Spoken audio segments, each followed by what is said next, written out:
No মানেও না, not মানেও না। নো কোথায় বসবে, নট কোথায় বসবে, সবসময় মনে রাখবে নটটা বসবে অক্সিলারি ভার্বের সঙ্গে। অক্সিলারি ভার্ব কি আছে?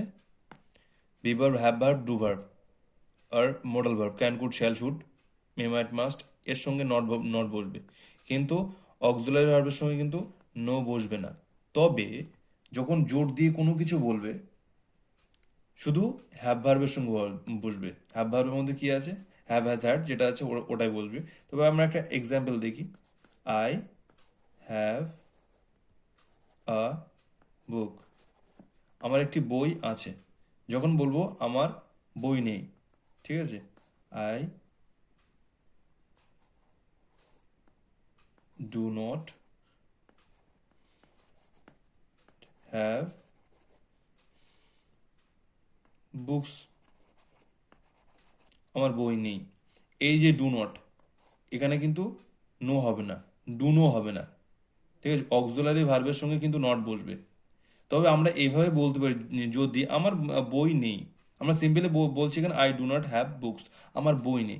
তবে যদি আমরা যদি বলি আই হ্যাভ নো বুকস, আমার কোনো বই নেই, তবে কি হবে? এটা কিন্তু যদি বলবে। আর যখন এমনি নর্মালি বলবো তখন নট বসবে। তবে এটা শুধু বসবে, নোটা শুধু বসবে হ্যাভ ভার্বের ক্ষেত্রে। ম্যাক্সিমামটা হ্যাভ ভার্বের ক্ষেত্রে বসবে। হ্যাভ ভার্ব কি? Have, has, had. He has no books, no books. তারপরে দে হ্যাভ নো বুকস, এরকম হবে। They have no cards. জোর দিয়ে করে যে আমাদের কোনো কিছু নেই টোটালে, সেই ক্ষেত্রে নোটা বসবে।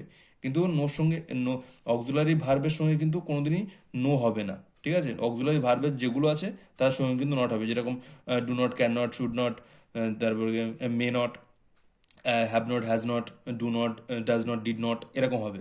কিন্তু নোট নোট এই একটা ক্ষেত্রে বেশি ব্যবহার হ্যাভ ভার্বের সঙ্গে বেশি ব্যবহার করে, হি হ্যাজ নো বুকস, এরকম। নো আর নটের মধ্যে পার্থক্য হচ্ছে এটাই। কিন্তু নো, নোর পার্ট অফ স্পিচ বা নট পার্ট অফ স্পিচ আমাদের জেনে দরকার নেই, কিন্তু এই ইউজেসগুলো এতটাই আমাদের প্রয়োজন হয়।